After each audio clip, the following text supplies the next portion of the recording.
Me too.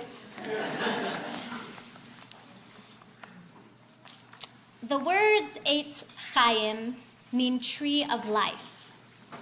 If you had asked me a week ago what I associate with those words, I would have said it's another name for the Torah. Because just as a tree can provide for our physical needs, the Torah provides for our spiritual needs. If you'd asked me a week ago, what do the words Eitz Chaim mean, I would have said it was this huge concrete sculpture of a tree in the courtyard outside of the synagogue where I grew up, where children would hang from the branches waiting for their parents to pick them up from Hebrew school.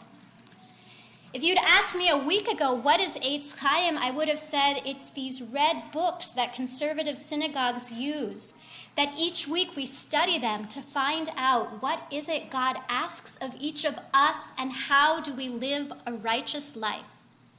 If you'd asked me a week ago, I would have said Eitz Chaim is the word of the mystics that describes the way creation emanated from God and the ways in which we can experience God's attributes.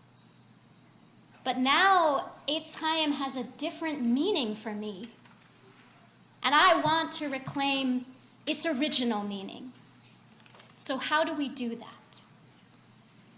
The words Eitz Chaim appear in Proverbs chapter 3, verse 18. And there it's written, Eitz Chaim hi l'machazikim ba v'tomchea me'ushar. It is a tree of life for those that grasp it, and all its supporters are blessed. Now, the Malbim, a 19th century Ukrainian rabbi, noticed something special about this verse. He said there are two verbs in it. It is a tree of life for those that grasp it, and all of its supporters, or those that support it, are blessed. He says there are two kinds of people in the world, those that grasp Torah and those that support Torah.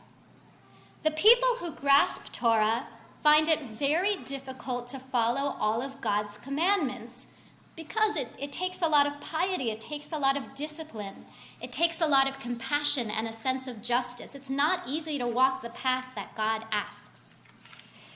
The people who support Torah are blessed because they don't need to grasp it firmly. It just comes naturally to them. They support it easily.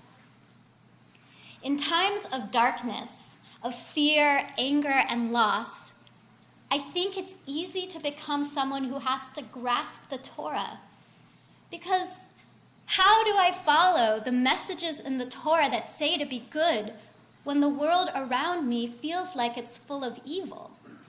And how do I submit to God's will and live a righteous life if I feel that God was absent in that synagogue in Pittsburgh, or for that matter, in a grocery store in Kentucky a few days earlier?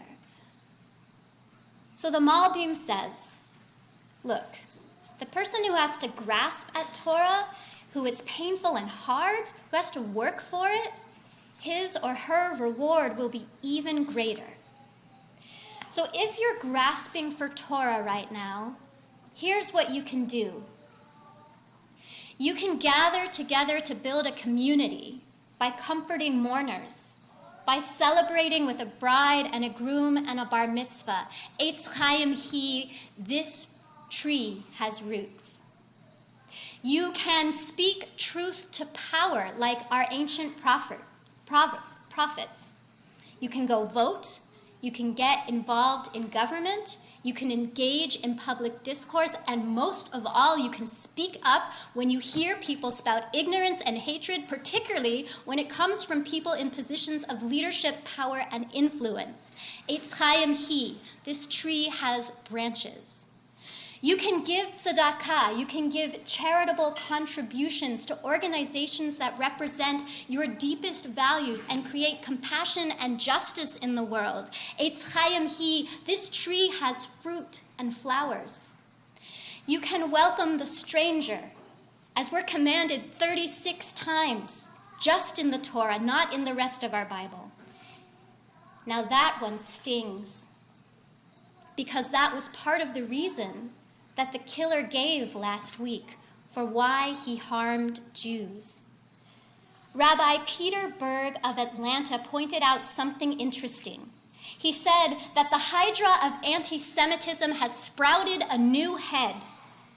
Usually, when anti-Semites protest against Jews, they say that we want to take over the world, that we are some sort of cabal, some sort of conspiracy.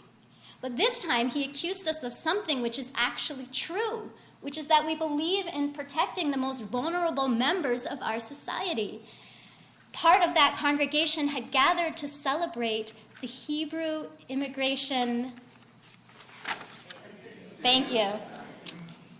It was formed in 1881 to welcome and help Jews who were fleeing Europe and the terror that they were facing there. It's still a thriving organization that helps Jews and non-Jews alike. It helps refugees settle in safe places. So what would the Malbim, this 19th century Ukrainian rabbi, say to us? He would say, grasp the Torah. You double down and you say to the world, that's right.